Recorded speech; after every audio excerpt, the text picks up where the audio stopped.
अय्युहल्लज़ीना आमनू अतीउल्लाह व अतीउर रसूला व उलिल अम्रि मिनकुम सदक़ल्लाहुल मौलानाल अज़ीम व सदक़ा रसूलुहुन नबियुल अमीनुल करीम। आप हज़रात के माबैन अभी गुफ्तगू कर रहे थे, वो ज़ात जो मुहताज तारुफ़ नहीं है, पीस पार्टी के कौमी सदर लायक़ सद एहतराम आली जनाब डॉक्टर मोहम्मद अयूब साहब आपसे गुफ्तगू फरमा रहे थे। आप हज़रात उनकी गुफ्तगू समात कर रहे थे। हुज़ूर वाला का हुक्म हुआ कि कुरान और हदीस के हवाले से मैं सियासी बातें कुछ आप हज़रात के गोश गुजार कर दूँ। उलमाए किराम बैठे हैं, पढ़े लिखों का मजमा है, अल्हम्दुलिल्लाह बड़ी खुशी मैसर हो रही है जहाँ हमारे उलमाए किराम हुआ करते हैं। अभी खुतबे मसनूना के बाद मैंने 5वां पारा 5वां रुकू सूरह निसा आयत नंबर 59 पढ़ने का शर्फ हासिल किया। हम सब का रब अपनी लारेब किताब पारा नंबर 5 रुकू नंबर 5 सूरह निसा आयत नंबर 59 पर इरशाद फरमाता है, ऐ ईमान वालो अल्लाह का हुक्म मानो और ऐ ईमान वालो रसूल पाक का हुक्म मानो, उलिल अम्रे मिनकुम और उस अमीर का हुक्म मानो जो तुम्हारी जमाअत में से हो। कि कुरान ने अमीर के लिए शर्त लगा दी है कि उस अमीर का हुक्म आप पर फ़र्ज़ है जो आपकी जमाअत में से हो। लेकिन हमारे मुल्क को आज़ादी मिले गालिबन 78 साल हो गए और कौम मुस्लिम का ये बड़ा अलमिया है कि 78 सालों से जब अमीर चुनने की नौबत आई, अमीर चुनने की जब बारी आई तो हमने अपना अमीर गैरों में ढूंढा। अमीर कहते हैं अगुआ, इमाम, रहबर, नेता। उलमाए किराम बैठे, यही तो अमीर के माने निकलेंगे। अमीर अरबी का लफ्ज़ है, उसके माने नेता कह लीजिए आज के ज़माने में। लेकिन जब अमीर के चुनाव का वक्त आता है तो कुरान कह रहा है कि अपनी जमात में से अपना अमीर चुनो, अपनी जमात में से अपना अमीर मुंतखब करो। तो हम कुरान से हट जाते हैं और अपना अमीर हम गैरों में ढूंढना शुरू कर देते हैं। अभी 2024 का चुनाव आया, 2024 का जो चुनाव आया, कौम मुस्लिम ने 95% वोट किसे दिया? अमीर चुनने की बात थी ना, क्योंकि हम जमहूरी मुल्क में रहते हैं ना, तो जमहूरी मुल्क में सबसे बड़ी ताकत वोट ही की ताकत है। वोट ही की ताकत सबसे बड़ी ताकत है। तो अमीर चुनने का वक्त आया तो हमने किसके लिए अमीर चुना? अखिलेश यादव जी को। और कुरान ने शर्त लगा दी है कि खबरदार तुम्हारा भला कब होगा? जब तुम्हारी जमात में से तुम्हारा अमीर होगा, तुम में से तुम्हारा नेता होगा, तभी तुम्हारा भला हो सकता है। हमने 95% वोट जो अखिलेश यादव जी को दिया, हमारे किसी भी मसाइल पर अखिलेश यादव जी कहीं बोले? आज जांच हो रहे हैं तो हमारे मदरसों की, खुदाई हो रही तो हमारी मस्जिदों की, बुलडोज़र चल रहे हैं तो हमारे इबादत खानों पे, मारे जा रहे हैं तो बेचारे मुसलमान मारे जा रहे हैं जिनके सर पर टोपी है, चेहरे पे दाढ़ी, उन्हें आतंकवादी कहा जाता है। उन्हें हक़ारत भरी नज़रों से लोग देखते हैं। क्या अखिलेश जी किसी मैदान में किसी जगह खड़े होकर के संसद भवन में, असम्बली में आप लोगों के लिए आवाज़ उठाई? उन्होंने आवाज़ उठाई? तो हमने ही तो फरमाने खुदा को छोड़ा। फरमाने खुदा क्या था कि अपनी जमात में से अपना अमीर चुनो। अगर हमारा अमीर होता, हमारी जमात में से हमारा नेता होता, तो हमारे मसाइल के लिए लड़ता कि नहीं लड़ता? आज हमारे मदरसों के जांच होते, हमारी मस्जिदों की खुदाई होती, दाढ़ी और टोपी वालों को लोग आतंकवादी कहते। बताओ, ये मामलात होते हमारे साथ, तो कमी किसकी है? सपा वालों की कमी है, अखिलेश यादव जी की कमी है, या डॉक्टर मोहम्मद अयूब की कमी है? किसकी कमी है जी? जी वोटर की कमी है जी। वोटर की 95% वोट दिए हजरत हम लोगों ने। ये तो फरमाने खुदा था। आइए मैं एक हदीस पाक बता दूं जो हम उलमाए किराम पर ये फरीज़ा बनता है आज के दौर में कि हर जगह इस हदीस पाक को हम बयान करें और अपनी मिल्लत के हर फर्द तक इस हदीस पाक को पहुँचाएँ। बड़े बड़े जलसे होते हैं, बड़े बड़े कॉन्फ्रेंस होते हैं, लेकिन शायद ही अवाम तक ये हदीस पाक पहुँचती है। तिरमिज़ी शरीफ है, सियाह सित्ता की बड़ी मशहूर किताब। रावी हदीस हज़रत हारिस अशरी रदी अल्लाह ताला अन्हु। हदीस के अल्फाज काला काला रसूलुल्लाह सल्लल्लाहु ताला अलैहि वसल्लम इन्नी आमुरुकुम बिखम्सिन बिल जमाअत व समग़ व ताक़त वल हिजरत वल जिहाद फ़ी सबीलिल्लाह अल्लाहु अमरनी बिहिन्ना। अल्लाह के नबी सल्लल्लाहु ताला अलैहि वसल्लम ने आज नहीं 1400 साल पहले इरशाद फरमाया, मुसलमानों तुम्हारे लिए ज़रूरी है तुम 5 बातों को अपना लो। मैं तुम्हें हुक्म देता हूँ तुम 5 बातें अपना लो, 5 बातों को मान लो। अल्लाह अमरनी बिहिन्ना, और यही मेरे रब का भी हुक्म है। ये हदीस अल्लाह के नबी ने हुक्मन इरशाद फरमाया। खबर और हुक्म में फ़र्क है कि नहीं? उलमाए किराम से मैं पूछ रहा हूँ, खबर और हुक्म में फ़र्क है कि नहीं? अल्लाह के नबी ने इरशाद फरमाया, मुसलमानों मैं तुम्हें हुक्म देता हूँ कि ये 5 बातें तुम पर फ़र्ज है, तुम्हारे लिए ज़रूरी, इसे अपना लो। हुक्म दे करके ताजदार अंबिया सल्लल्लाहु ताला अलैहि वसल्लम ने इरशाद फरमाया कि तुम्हारे लिए ज़रूरी है ये 5 बातें तुम अपने अंदर अपना लो। पहली बात अल्लाह के नबी ने इरशाद फरमाया बिल जमाअत, अपनी एक जमाअत बना लो, अपनी एक तंजीम बना लो, अपनी एक पार्टी बना लो। ईमान से बताना, अल्लाह के नबी ने 1400 साल पहले हमें इरशाद फरमाया था कि मुसलमानों अपनी एक पार्टी बना लो, अपनी एक तंजीम बना लो। अगर आज हमारी कोई मजबूत पार्टी होती तो ये दिन हमारे सामने होते, ये ख़राब हालात हमारे सामने होते। आज तो हमारी ये हालत है, इतने डरे सहमे रहते हैं कि मामूली एक पुलिस से बात नहीं कर सकते। हमारी आने वाली नस्लों का हाल क्या होगा, हमारे आने वाली औलादों का हाल क्या होगा? कभी आप लोगों ने सोचा अगर हमारी कोई पार्टी होती तो ये दिन हमारे सामने होते? दूसरी बात अल्लाह के नबी ने इरशाद फरमाया वह समग़, और अपनी तंजीम की बातें सुनना सुनाना ये भी तुम पर ज़रूरी है, लेकिन सुनने के लिए घर घर जाके दावत देनी पड़ती, फिर भी लोग नहीं आते हैं। ये ज़रूरी है, उलमाए किराम का ये फरीज़ा है कि इस हदीस पाक को कौम के हर फर्द तक, मिल्लत के हर फर्द तक इस हदीस पाक को पहुँचाया जाए। जो तरीक़ा पहुँचाने का हो, चाहे वो मिंबरे रसूल से बात कही जाए, या मस्जिद के मिहराब से ये बात कही जाए, या इजलासे आम में ये बात कही जाए, या इजलासे ख़ास मुनक़िद करके ये बातें, लेकिन पहुँचानी ज़रूरी है कि नहीं ज़रूरी? तीसरी बात अल्लाह के नबी ने इरशाद फरमाया वत्ताक़त, और अपने अमीर की इताअत करो। लेकिन अमीर के लिए कुरान ने शर्त लगा दी ना, कौन सा अमीर हो? आपकी जमात में से हो। ऐरा गैरा नत्था खैरा आपका अमीर नहीं हो सकता, आपका नेता नहीं हो सकता। कुरान ने रोक लगा दी है। हदीस मुस्तफ़ा अलैहिस्सलाम कह रहे हैं कि वत्ताक़त, अपने अमीर की इताअत करो।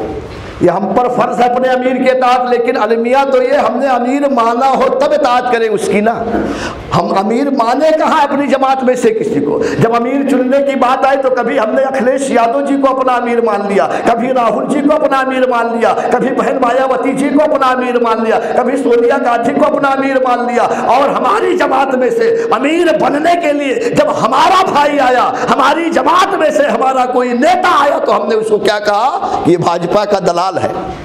माज़अल्लाह क्या कहा? अरे बोल दो प्यारे, बात सही है कि गलत कर रहा हूँ? हमने यही तो कहा।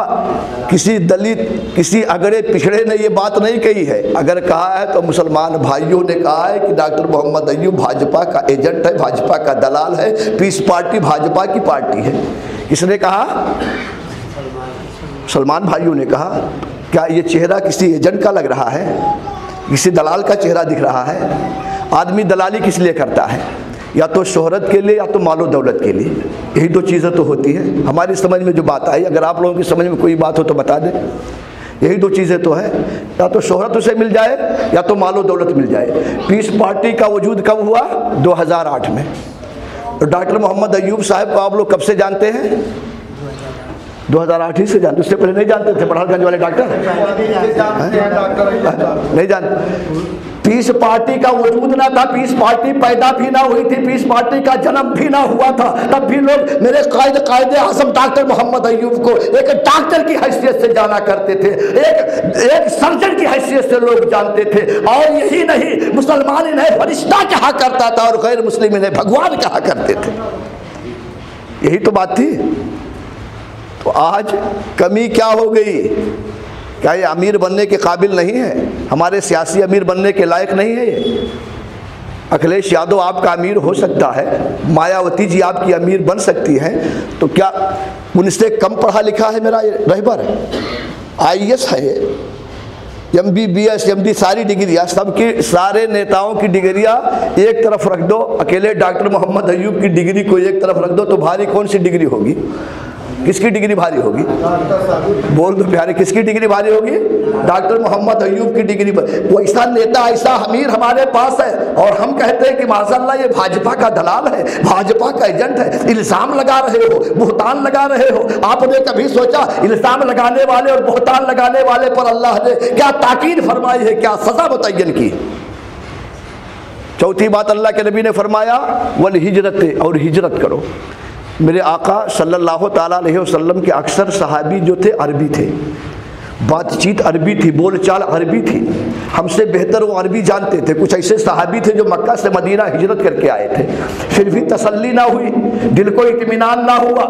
अल्लाह के नबी से अर्ज करते अय्युल हिजरत अफजल या रसूल अल्लाह, ऐ मेरे आका सल्लल्लाहु ताला अलैहि वसल्लम सबसे बेहतरीन हिजरत कौन सी है, सबसे अफजल आला हिजरत कौन सी है? तो नबी पाक का जवाब देखो, कुल नबियों के सरदार का जवाब देखो, ताजदार अंबिया है, इरशाद फरमाते हैं अंतुहाजरा मा करहा रब्बु, हर वो काम ना करो जो तुम्हारे अल्लाह को पसंद नहीं है, वो काम ना करो जो रसूल पाक को पसंद नहीं है। सबसे बेहतरीन हिजरत यही है कि अल्लाह के रसूल के नापसंदीदा कामों को नापसंद कर दो, सबसे बेहतरीन हिजरत यही है।